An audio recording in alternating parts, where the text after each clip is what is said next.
fiecare miercuri, după orele 20, numai pe Activ FM. Cum era și normal, ne reîntâlnim în această seară pentru emisiunea Get Fit în studioul Activ FM. Îl avem invitat ca de obicei pe Cristian Mărgărit. Alex Mănucă o face și el cu una din studioul Activ FM din Piața Victoriei.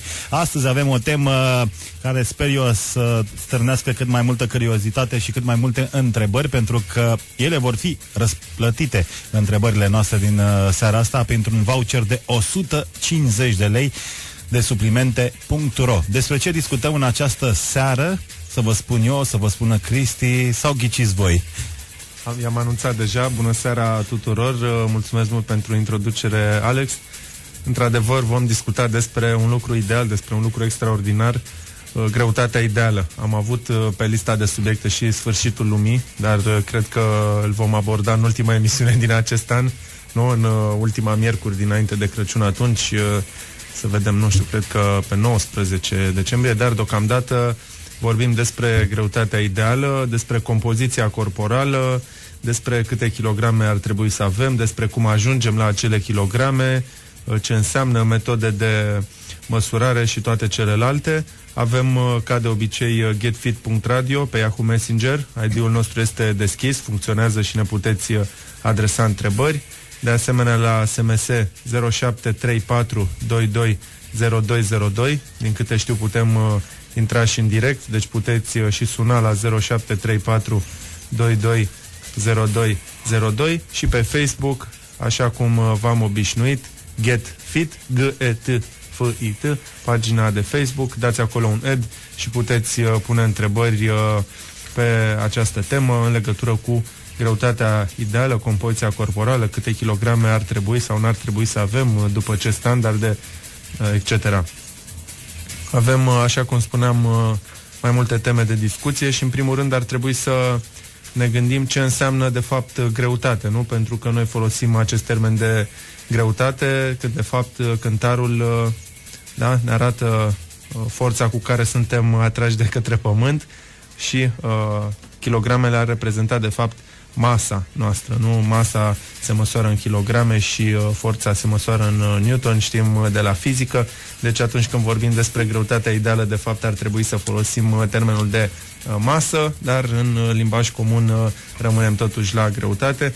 Și știm cu toții, nu? Avem tot felul de tabele, tot felul de indici, tot felul de calcule, măsurători care să ne ducă spre o greutate ideală. Evident, e vorba mai mult de statistică aici și mai puțin de știință medicală sau mai puțin de estetică, putem spune și asta. Vorbim de niște statistici, oamenii și-au propus să obțină prin câteva măsurători simple o evaluare atât a stării de sănătate, a stării de a condiției fizice, nu? A unor factori care să prevină, de exemplu, bolile, etc., etc. Și, deci, cântarul nou ne arată o masă calculată în kilograme.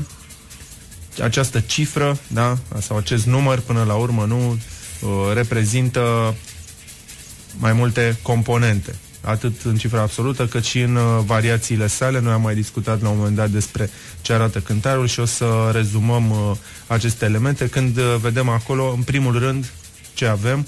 Da, apă. Corpul uman este în mare parte apă și avem chiar variațiile mari ale acestui conținut de apă ale corpului nostru. Deci iată de ce vezi variații mari pe cântar. Iarăși variații mari pe cântar poți vedea din cauza conținutului intestinal, mănânci mai mult sau mai puțin, da? Apoi poți avea, bineînțeles, masa musculară, da? Rezervele de carbohidrați din această masă musculară și din ficat, și aici vorbim de câteva sute de grame până într-un kilogram. Vorbim apoi de grăsime, da? Grăsimea care și ea poate să aibă valori mai mici sau mai mari, însă variațiile în stratul de grăsime nu pot fi văzute de la o zi la alta, așa cum ne-am așteptat dacă ne cântărim în fiecare zi să vedem cât am mai slăbit. Chiar și atunci când te îngrași, vorbim de nivelul zecilor de grame, deci undeva în eroarea de măsurătoare a cântarului și valori, evident, mult, mult mai mici decât variațiile cantității de apă pe care o avem în corp, chiar ale cantităților de carbohidrați, nu mai vorbim de conținutul intestinal. Deci iată de ce aceste variații zilnice ne interesează mai puțin într-un plan de slăbire și ne propunem de fapt să urmărim un trend, da? Să vedem cum evoluează greutatea noastră după câteva săptămâni sau câteva luni. Da? Cam asta arată cântarul. Acum există diverse tipuri de cântăriri, nu? Dacă ne referim la compoziția corporală, și pe noi ne interesează de fapt ce? Raportul dintre masa musculară și grăsime. Ne interesează mai puțin celelalte componente. Evident, e importantă și starea de hidratare, dar masa osoasă, de exemplu, sau conținutul intestinal sunt mai puțin importante într-un program de slăbire. Ne interesează în principal masă musculară și strat de grăsime. De asta spun că există și aparate de cântărit care conțin și sisteme de măsurare ale grăsimii din corp sau, mai degrabă spus, de evaluare a nivelului de grăsime din corp pe baza unor valori fizice. Trece un curent foarte, foarte slab prin corpul nostru și el ne spune câtă apă avem, știm care este densitatea stratului de grăsime și acel curent calculează cam câtă grăsime aproximativ. Se pot pondera cu diverse alte valori, cu diversi coeficienți în funcție de vârstă, sex, înălțime, etc., etc. Deci iată că deja cântarul ne poate oferi și date suplimentare. Vorbim de înălțime deja.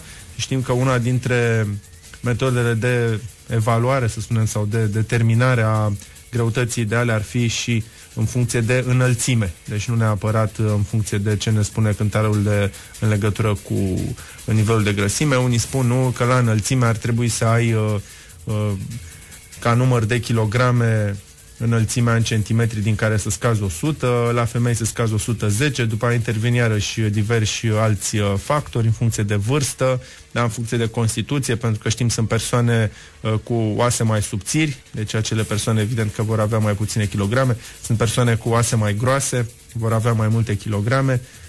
Iată din nou niște aproximări, da? Deci în niciun caz nu vorbim de o greutate ideală fixă spre care să tindem obligatoriu. Dacă vorbim de măsurători și de lungimi, ajungem și la burtă. Da? Se măsoară perimetrul taliei și perimetrul șoldurilor. La fel, aceste valori pot fi și ele corelate cu înălțimea și în funcție de asta să vedem în ce stare ne aflăm, să obțin niște coeficienți.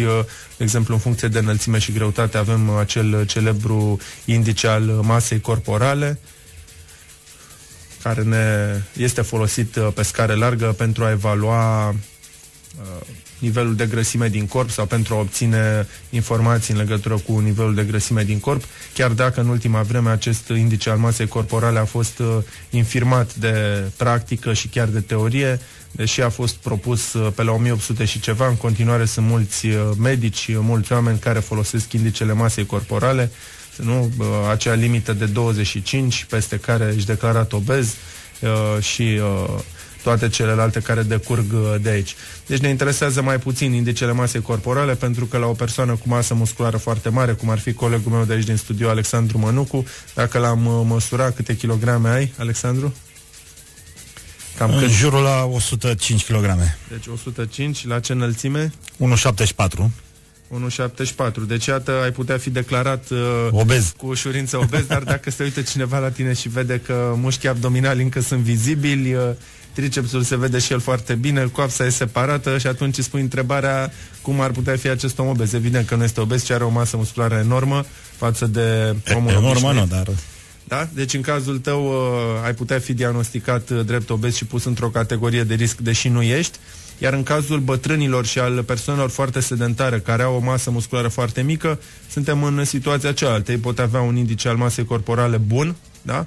Dar în realitate corpul să aibă o proporție foarte mare de grăsime, masă musculară foarte mică, pot fi chiar deja diabetici și evident se pot afla în acele categorii de risc, pentru că, da, vorbim despre greutate ideală, vorbim despre indicele de masă corporală și chiar procentul de grăsime. Ia să vedem, avem un telefon. Încercăm să-l luăm în direct, să spunem bună seara. Alo, bună seara. Zărut, bună. Mă numesc. Aș vrea să vă pun și o întrebare, dacă nu mă deranjez. Cu cea mai mare plăcere vă ascultăm. La 1,52 de centimetri, mă scuzați, 1,52 înălțime, cât am eu, cam cât ar fi normal kilogramele pe care le am? Dacă sunt, să zicem, în jur de 50 de kilograme. Ce vârstă aveți? 37. Și ca nivel de activitate fizică? Adică dacă faceți vreun sport. Nu.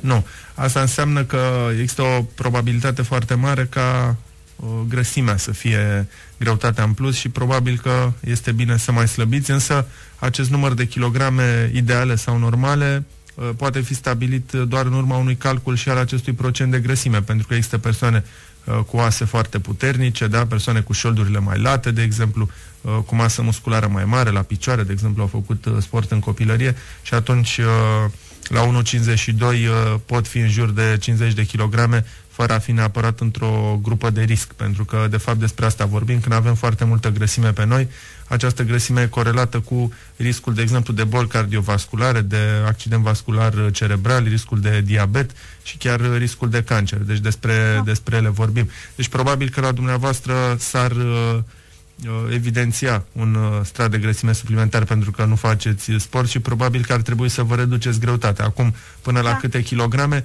depinde și cât de bine se va simți corpul dumneavoastră. Și cam câte kilograme ar fi normale la această înălțime? Probabil că 40-45, undeva pe acolo, în funcție de constituție și de cât de groase sunt oasele. Mai e un aspect, la persoanele foarte mici de înălțime, cum sunteți și dumneavoastră, sau mă rog, relativ mici, se și văd aceste kilograme. Adică în momentul când le veți da jos, diferența va fi foarte, foarte mare. Pentru că dacă eu sau Alexandru punem sau dăm jos 5 kg, e practic nimic. La dumneavoastră deja vorbim de 10% din greutatea corpului, ceea ce este destul de mult și dacă aveți un plan de slăbire, va trebui să fie un plan care să presupună undeva la 1 kilogram pe lună, cam așa aș vedea eu, deci undeva în 6 luni să vă propuneți să slăbiți. Și neapărat trebuie un program strict pentru așa ceva? Nu trebuie un program strict, trebuie să urmați un mod de viață sănătos, un pic de mișcare și să curățați un pic dieta, dacă aveți acolo zahăr, dacă aveți făinoase, dacă aveți uleiuri, mezeluri, puteți renunța la ele sau puteți să scădeți cantitatea și o să vedeți că greutatea tinde să ajungă spre normal atunci când mâncăm sănătos. Nu trebuie neapărat să ținem un regim strict și înfometarea, evident, este de evitat pentru că nu e bună. De asta v-am și spus că undeva la 6 luni, dacă vă propuneți ușor, da, scoateți întâi zahărul, după aia făinoasele, uleiurile, deci asta înseamnă prăjelile, da, și ușor. Acum aș mai vrea să vă pun o întrebare, dacă nu vă rețin. Lămuriți-mă și pe mine ce fructe putem mânca noi, femeile, și ce fructe nu putem mânca. Că sunt unele fructe, poate, care nu se consumă dacă vrem să ținem o dietă.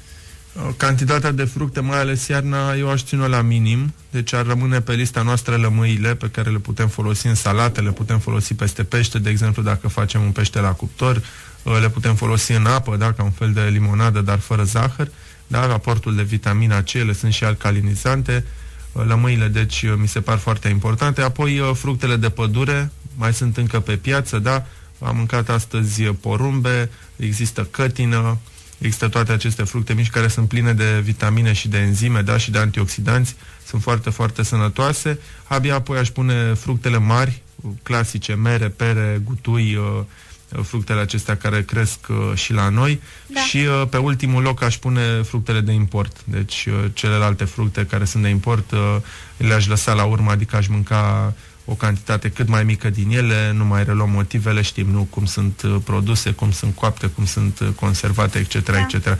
Deci aș merge, lămâia aș pune pe primul loc, da?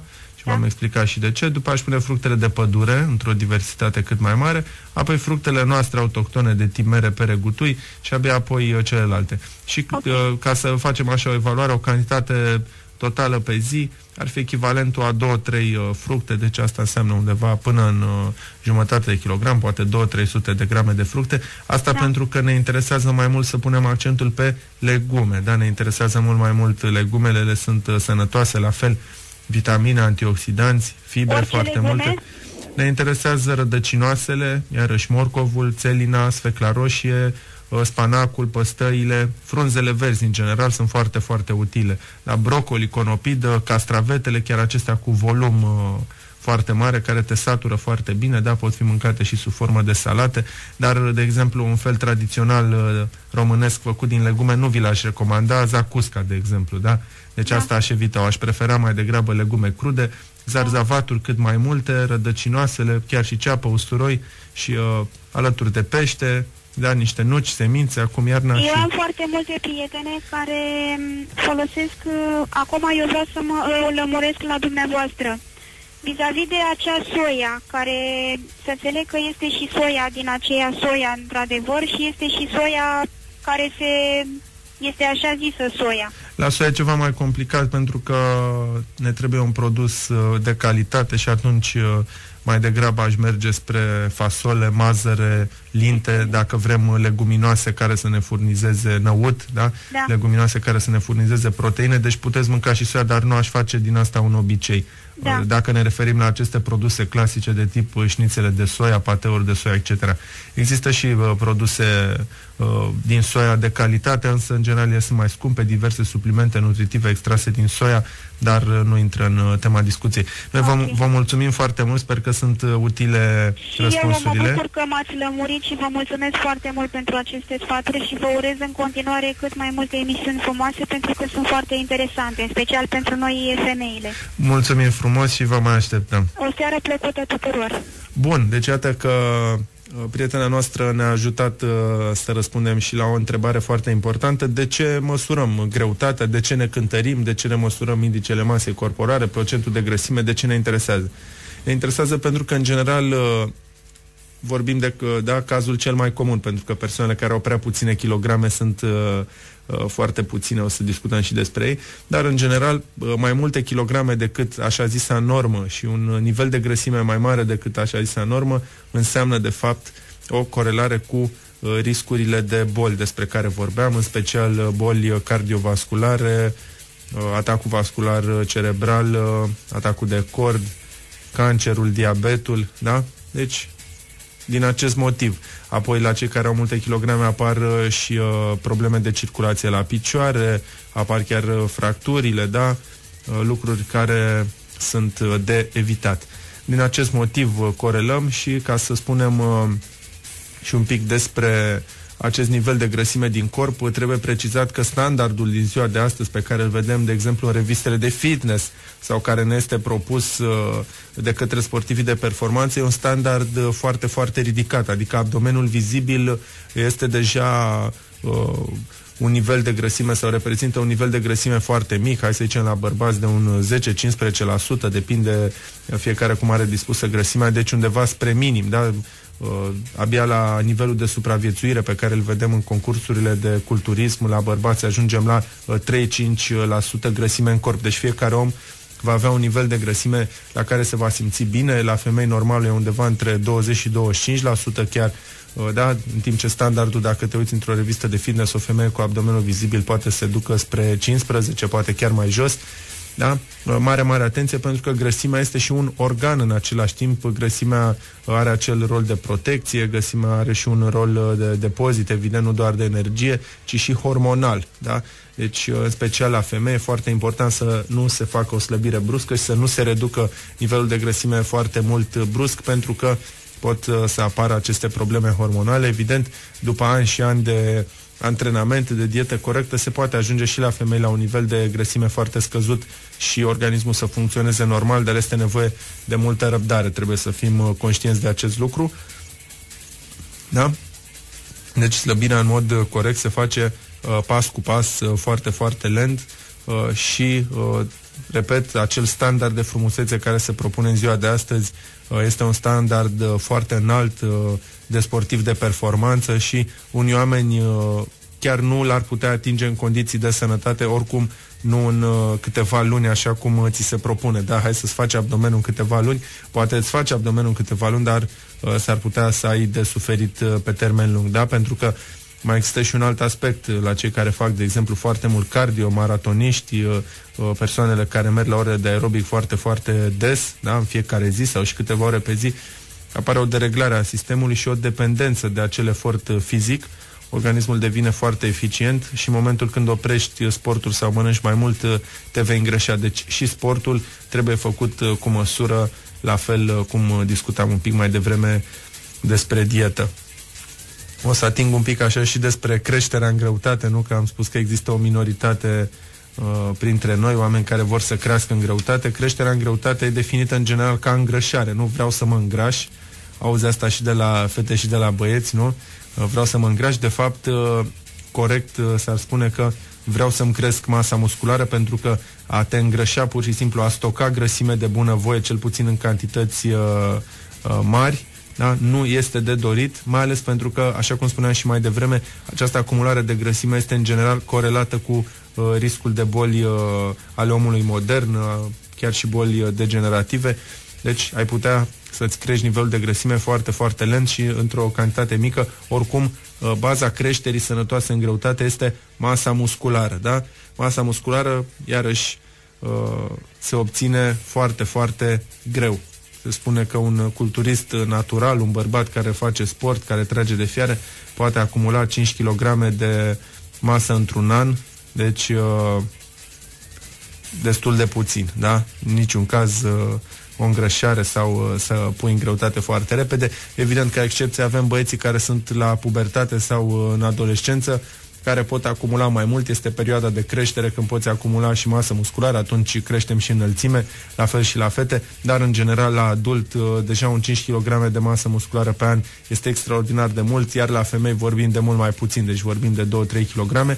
Asta și pentru fetele care sunt speriate de mușchi prea mari, nu? Se duc 2-3 luni la sală și au impresia că o să le dea mușchi afară din casă. După acea adaptare din primele luni nu mai există progrese decât foarte, foarte mici.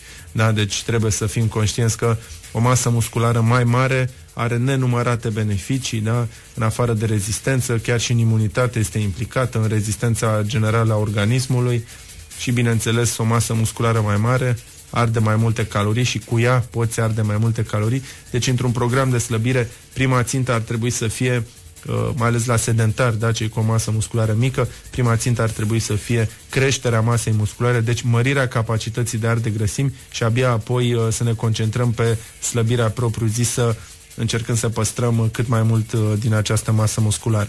Avem pe SMS ceva întrebări? Sunt sosite câteva întrebări, dacă vrei le dau citire chiar acum. Prima ar fi: ce legătură există între circumferința încheieturii și greutatea ideală? La fel, exact cum spuneam și la început, mie nu-mi plac aceste cifre fixe, de asta am dat doar întreagăt așa exemplul cu raportul dintre înălțime și greutate, la fel și cu încheietura. Sunt persoane cu o încheietură a mâinii mai groasă, mai subțire și nu aș folosi acești indicatori. Mie mi se pare că cel mai bun indicator este oglinda, da? Te uiți pur și simplu în oglindă și vezi câtă grăsime ai, vezi câtă masă musculară ai, da? Apoi există metodele de măsurare ale grăsimii din corp, cu șublerul sau cu diverse aparate și acestea mi se par mult mai bune. Ați măsura încheietura mâinii și a încerca să determine o greutate ideală nu mi se pare o idee bună, adică eu consider că este contraproductiv. Apoi contează cum te simți bine, da? Nici nu contează greutatea de pe cântar, poți să nu te cântărești niciodată dacă te simți bine, dacă poți practica un sport în siguranță, atunci cred că e bine. Deci te interesează mai degrabă cum arăți și ce capacitate de efort ai și mai puțin greutatea, iarăși în funcție de încheietura mâinii, în foarte puține sporturi, și acum o să punctez așa un pic și acest subiect al sporturilor de performanță. Culturismul nu îți propune niște proporții ideale, alte sporturi au nevoie de diversi parametri, nu, de greutate, de masă musculară, de grăsime corporală. Discutam cu cineva în vara asta, ciclist, da?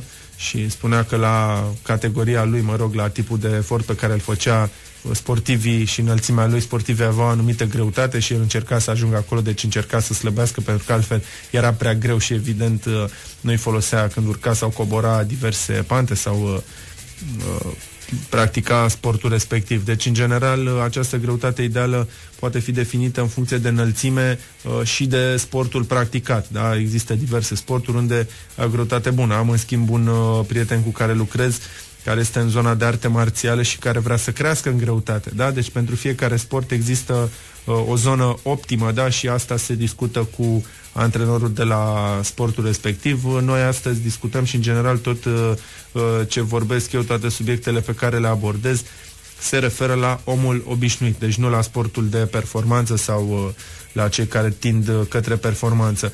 Ne-am apropiat, iată, de jumătatea emisiunii.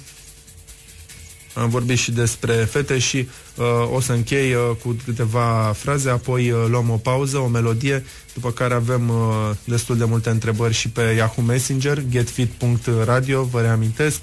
Au venit și pe SMS, pe 0734 220202, pe pagina de Facebook GetFit și fraza de încheiere ar fi fost că ne comparăm doar cu noi înșine. Și atunci când ne cântărim, da, sau chiar nivelul de grăsime, nu are neapărat importanță cât ai grăsime în corp, 12, 15, 10, da, pentru că acestea sunt cifre relative în funcție de tipul de măsurătoare. Important este să te compari cu tine, da, și nu cu alții, pentru că fiecare om este într-o situație unică. Deci nu ne comparăm cu alții, cât are vecinul meu, cât are prietenul, ci doar cu noi, da? Atât atunci când ne cântărim, cât și când ne măsurăm nivelul de grăsime corporală.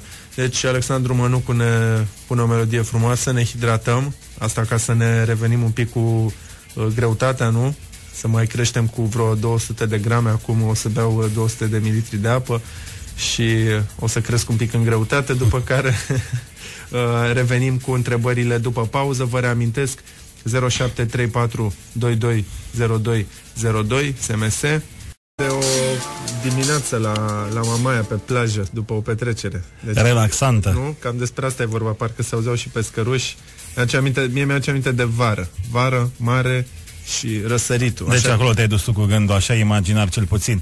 Când începe să se încălzească puțin și ești îmbrăcat prea gros deja, nu? Că dacă ai stat de seara în club, dimineața ești îmbrăcat un pic cam gros, nu? Când începe soarele să se ridice. Da, mai avem 20 de minute la dispoziție. Se pare că au sosit și întrebările pe getfit.radio. Avem și SMS-uri, avem și pe pagina de Facebook. Să vedem care vor fi cele mai interesante întrebări care au sosit, demne de a fi câștigătoarele din această seară sau câștigătoarea, pentru că avem decât un voucher consistent în valoare de 150 de lei oferit de suplimente.ro. Exact. Hai să luăm, avem un prieten aici care este foarte grăbit.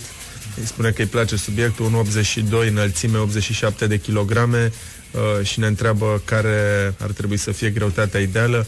Așa cum spuneam un pic mai devreme, această greutate ideală depinde de foarte mulți factori și de vârstă și de preocupări, nu ce tip de activitate ai, dacă faci un anumit sport sau nu, de cât de groase sunt oasele, deci de ce structură ai. Totuși la 1,82 și 87 kg, dacă nu ți se văd mușchii așa reliefați cât de cât, înseamnă că ai prea multă grăsime.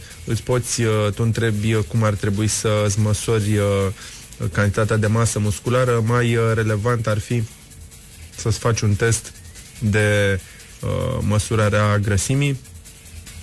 Eu recomand celebrul caliper, se numește în engleză, o formă de șubler sau compas, cum vreți să-i spuneți.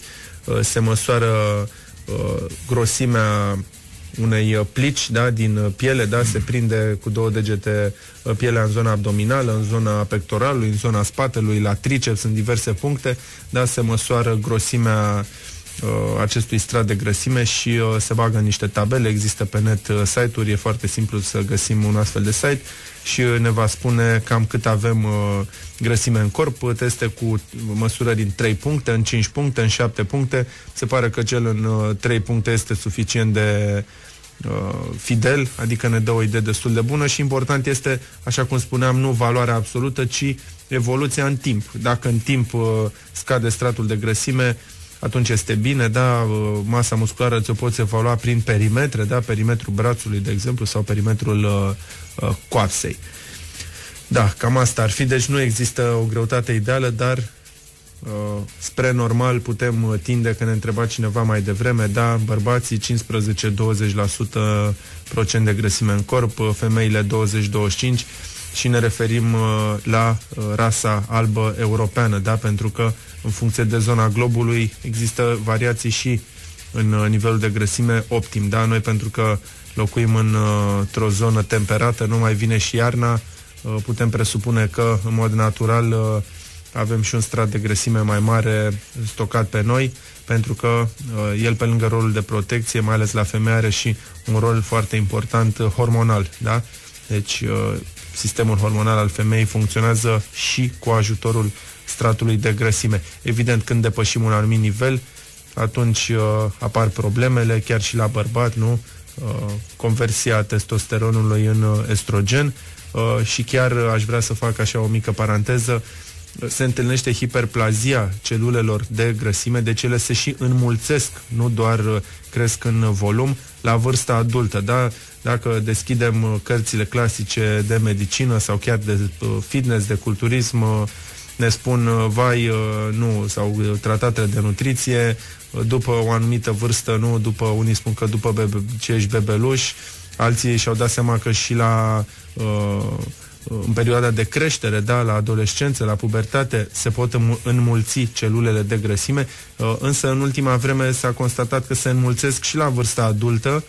Deci aceste celule de grăsime la un moment dat încep să transmită un semnal, ele practic cer de mâncare, deci e foarte important să nu avem perioade de îngrășare, pentru că atunci aceste celule se pot înmulți și ele vor cere de mâncare foarte mult timp înainte. Evident, există și posibilitatea ca ele să se împuțineze la un moment dat, dar este mult mai dificil și, din păcate, o veste tristă pentru cei care au devenit fanii dietei ketogenice, da? Menținerea pe o perioadă lungă de timp a dietei ketogenice, deci a unei diete cu foarte multe grăsimi, evident contează și tipul de grăsimi, poate duce la înmulțirea celulelor de grăsime. Deci atenție, da? Să nu ținem o perioadă prea lungă de timp, pentru că riscăm să înmulțim celulele de grăsime. Bun, avem pe SMS, ia să vedem ce întrebări avem acolo. Și dacă tot ești la capitolul grăsime, o întrebare legată de acest lucru: de ce grăsimea se arde în mod uniform de pe tot corpul, iar depunerea ei se face și localizat?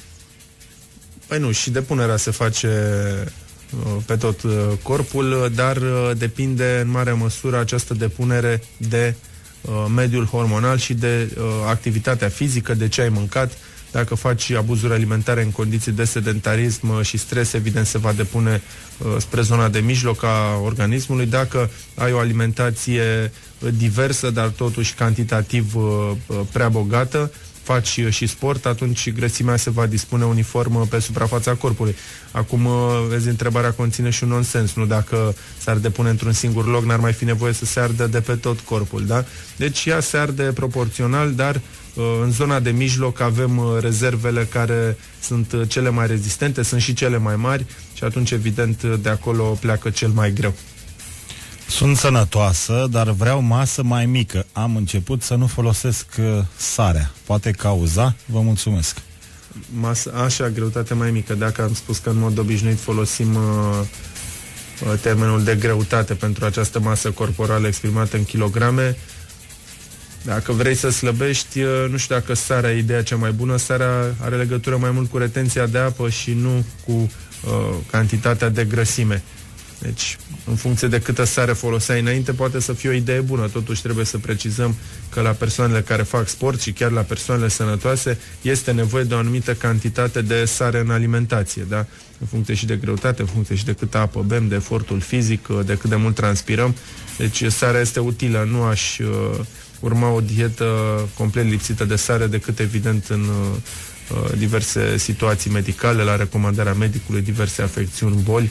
Deci sarea nu este de evitat în totalitate. E bine să reduci, în general mâncăm prea multă sare, dar din punctul meu de vedere mult mai rău este zahărul, mai rele sunt făinoasele, uleiurile procesate, mezelurile, da?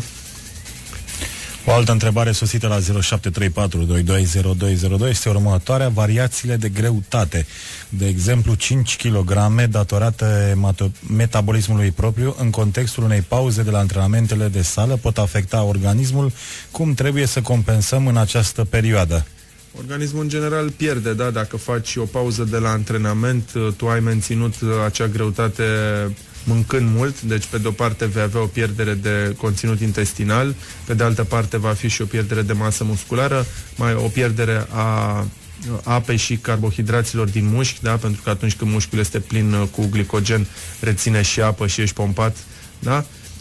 Singura metodă este să menții un nivel de activitate fizică relativ ridicat și să mănânci echilibrat. Altă metodă nu ai. Pierderea de masă musculară este inevitabilă atunci când renunți la antrenamente.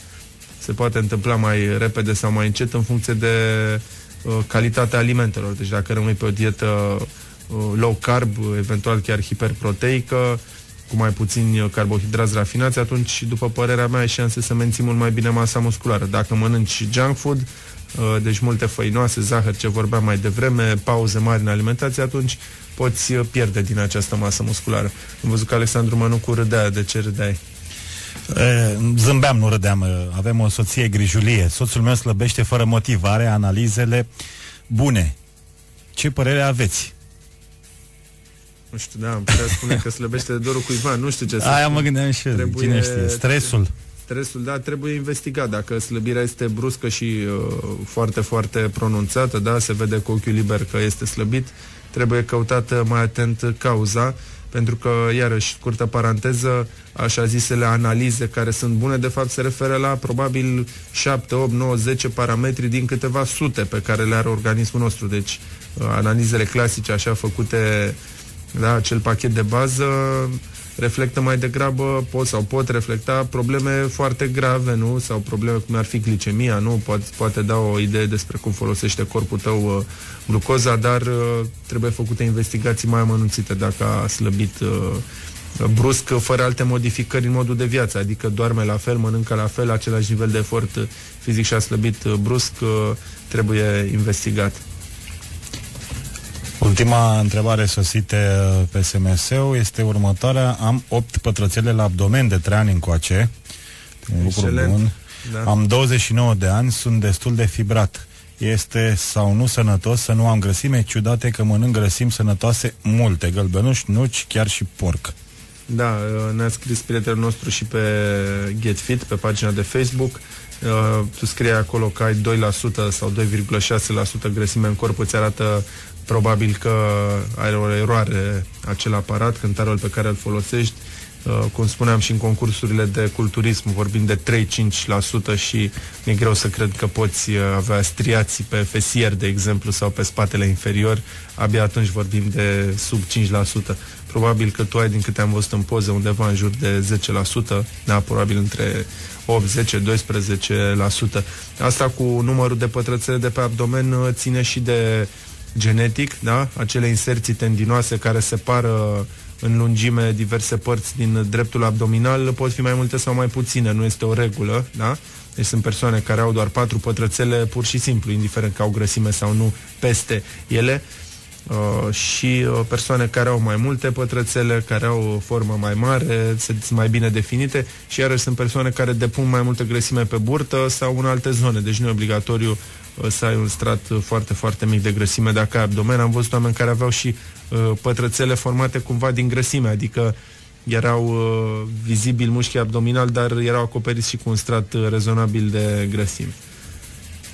SMS-urile din partea mea s-au epuizat. Să vedem întrebările care au sosit la tine. Bun, avem din partea lui Mike pe getfit.radio o întrebare despre masa osoasă, că noi vorbeam aici mai mult despre grăsime și mușchi, despre apă, conținutul intestinal, și ne întreabă dacă masa osoasă poate crește. Bineînțeles că poate crește, doar că crește foarte, foarte lent. Poți întări și oasele, doar că acest lucru se întâmplă în ani și ani de zile. Dacă la mușchi în câteva luni poți vedea progrese, la creșterea masei osoase sau chiar întărirea oaselor e vorba de ani de zile, și evident aici vorbim de exercițiile cu greutăți. Alergătorii pot probabil să aibă oase ceva mai dense la gambe, poate și la coapsă, dar în rest se pierde din masa osoasă. Deci masa osoasă o creștem cu greutăți. Presiunea pe care o exercită mușchii asupra oaselor este cea care determină întărirea acestora, da? Deci oasele se întăresc atunci când le lucrăm cu greutăți. Ar mai fi ca o variantă, nu știu dacă e aplicabilă de toată lumea, în altele marțiale se folosește durificarea, nu acele lovituri permanente date oaselor și care au drept scop întărirea oaselor. Nu știu exact ce efect are acest tip de antrenament. Foarte interesantă întrebarea. Ia să vedem. Cătălin ne întreabă dacă ar trebui să-și crească masa musculară în condițiile în care a slăbit 25 de kilograme în 4 luni, de la 115 la 90, la 1,93 înălțime și conform testelor de tip indice de masă corporală are o greutate normală. Acum, dacă ai avut o slăbire atât de bruscă, este foarte probabil să fi pățit și două alte lucruri. Unu, să fi pierdut și din masa musculară și doi, să rămâi cu o pungă, să zicem, același a zis shorts de grăsime. Pielea nu a avut timp să se tragă, să se strângă, pentru că ai pierdut foarte repede grăsimea și atunci să pară că ești gras, tu să ai de fapt pielea pe tine și țesutul conjunctiv în care a stat grăsimea, da? Și este nevoie de mai mult timp pentru a scăpa de această piele îngroșată, nu piele în care a fost foarte multă grăsime. 90 de kilograme la 1,93 sună bine, dar va trebui, pe lângă testul de indice de masă corporală, să-ți faci un test de nivel de grăsime, da? Ai cele două variante, Schublerul și aparatele speciale, poți aplica ambele teste, face o medie, să vezi exact cum stai. Sunt și alte metode, cântărire în apă, metode de tip imagistic, ultrasunete cu raze X, dar sunt mult mai greu de obținut, de făcut, trebuie să te programezi, sunt și costisitoare. Văd că cineva ne dă pe mesaj privat, ne pune o întrebare pe Facebook. Am rugămintea să puneți întrebările direct pe pagină. Ne întreabă ceva fără legătură cu subiectul: ce părere am de produși de glicare avansată, dacă ar trebui să ne ferim de reacțiile în care acești produși rezultă și dacă ne influențează greutatea. Ei nu ne influențează greutatea, dar se pare că ne influențează starea de sănătate și chiar durata vieții. Acești produși de glicare avansată pot produce îmbătrânire în diverse zone ale corpului și de foarte mult timp am atras atenția asupra lor. Nu știu dacă neapărat trebuie să-i denumim ca atare. Am văzut că multă lume în ultima vreme preia așa diversi termeni și vehiculează fără să aibă de fapt un sens concret. Eu discutam despre folosirea unor temperaturi cât mai mici de gătit, la gătire, evitarea cantităților mari de carbohidrați, da? Pentru că dacă dai corpului acest substrat, nu? Dacă dai glucoză, fructoza se pare că este chiar mai susceptibilă la acest fenomen de glicare și, evident, în produse lactate, iarăși din pasteurizare, pot renunța acești produși de glicare avansată, dar, repet, ne interesează mai puțin denumirea lor. Știm că, în general, încălzirea alimentelor, da, peste, eu aș spune, chiar și peste 100 de grade, înseamnă nu doar producerea de produși de glicare avansată, ci multe alte componente toxice, da, multe alte substanțe chimice dovedite toxice pentru om sau cu potențial toxic și, până la urmă, de ce să nu mă feresc, mănânc pe cât posibil crud, da? Legumele, fructele pe cât posibil crude, peștele, carnea preparate la temperaturi cât mai mici, ne obișnuim, da, evităm prăjirea, evităm grătarul, evităm pasteurizarea, tot ce înseamnă temperaturi mari. Iarăși o întrebare pe Get Fit, pe pagină. Cineva ne spune că a urmat un program de slăbire și a slăbit doar în centimetri. Păi este foarte simplu, nu? Ți-ai crescut masa musculară concomitent cu eliminarea de grăsime și atunci evident că se văd în centimetri, pentru că stratul de grăsime de sub piele s-a micșorat, da, mușchiul este mult mai dens, deci nu putea crește în volum atât de mult. Atunci pe cântar ești la fel. De multe ori apare acest fenomen și chiar la unele persoane apare un fenomen și mai interesant: după ce slăbesc până la greutatea minimă, după aia ușor încep să crească în greutate pe cântar și se sperie: wow, ce am pățit. De fapt, ele atunci au ajuns la un echilibru foarte bun, antrenament, nutriție, odihnă, da? Și corpul folosește grăsimea ca sursă de energie și construiește masă musculară în același timp. Deci, iată că pe cântar putem să creștem, dar în realitate să slăbim, deci să reducem stratul și procentul de grăsime. Nu? Oricum, procentul de grăsime scade chiar dacă în valoare absolută grăsimea rămâne în aceeași cantitate, nu? Crescând masa musculară, procentul de grăsime va fi mai mic. Deci nu ne interesează să scădem doar procentul de grăsime, ci cantitatea ei în mărimea absolută. Ia să vedem. Deci pe Get Fit pe pagina de Facebook. Așa, avem încă o întrebare, mai mult un comentariu. Dacă o dietă de tip paleo este sănătoasă, cred că dieta de tip paleo merită o emisiune separată. Poate fi o variantă, dieta de tip paleo, evident adaptată la condițiile noastre de viață. Ia să vedem, Yahoo Messenger, getfit.radio. Din nou o întrebare, care este cea mai bună metodă de calculare a greutății ideale? Am tot spus, poți să-ți alegi oricare dintre metode, nu consider că acea cifră este foarte utilă, dar evident cele care se referă la procentul de grăsime sunt mult mai utile decât cele care se referă doar la înălțime și greutate, da? Pentru că cele care se referă la înălțime și greutate nu ne spun nimic despre câtă masă musculară avem și poate să încadreze un om, da, o metodă de tipul ăsta în categoria de obezi și el de fapt să aibă masă musculară, sau să încadreze într-o categorie normală, deci nu la risc, și el să fie de fapt în categorie de risc pentru că are masă musculară extrem de mică, da, și o grăsime într-o cantitate mult mai mare. Cam astea ar fi întrebările, destul de puține astăzi. Ia să vedem, uite, mai avem încă o întrebare.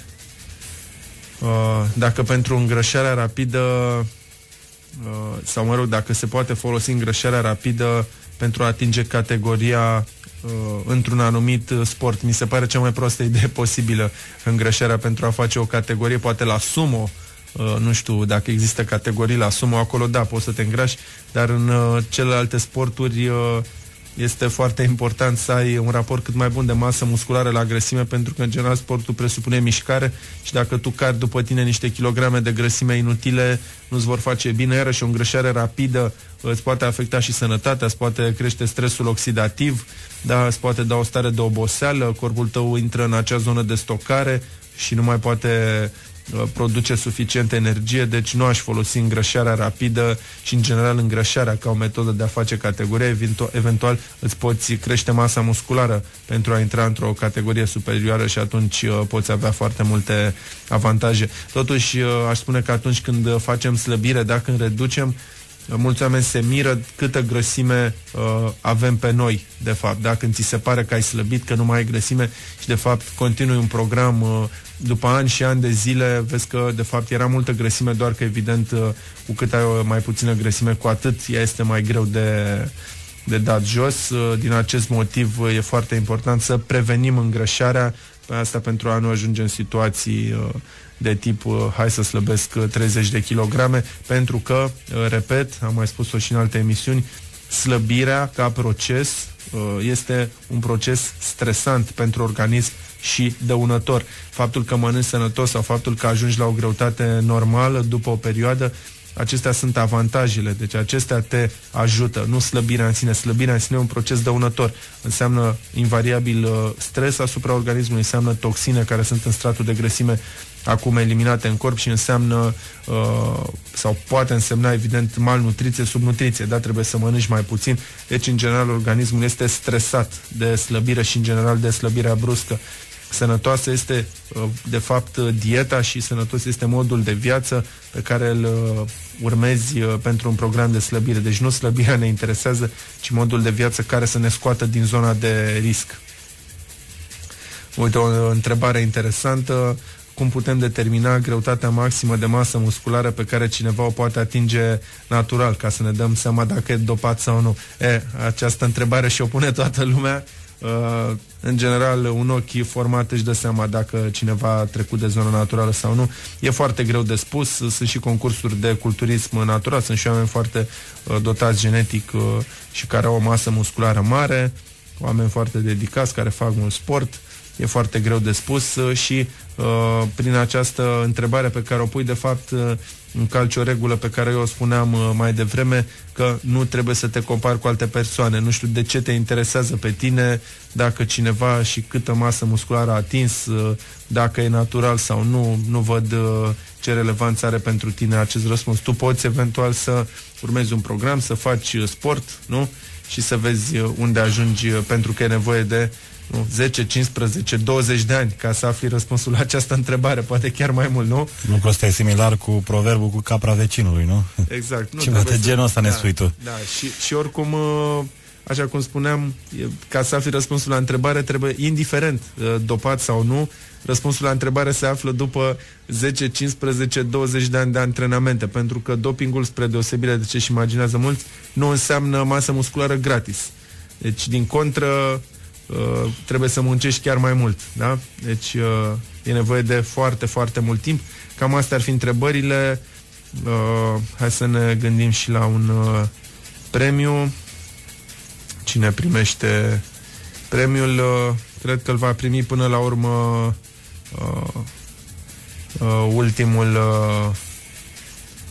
nostru prieten, cel cu masa musculară, nu? Îi dăm așa un premiu de suplimente, să-l încurajăm, mai bine folosește-te niște suplimente naturale decât să te întrebi dacă ce și cum cu alții, da? Cum au pus alții masă musculară, da? Deci te rog, o să ne dăm mail-uri, bineînțeles, un mail la contact@suplimente.ro cu adresa. Eu vă mulțumesc mult, cam asta a fost despre greutatea ideală, care de fapt am ajuns la concluzia că nu există, nu? Găsim fiecare de fapt greutatea pe cont propriu, mâncând sănătos și făcând sport. Vă așteptăm săptămâna viitoare, miercuri. Eu vă spun la revedere. Alexandru Mănucu o să vă spună la revedere doar pentru mine, pentru că el va rămâne, nu? Pentru emisiunea sa. Da, Smiley Faces Live Mix. Dar până atunci am să reînnoiesc invitația pe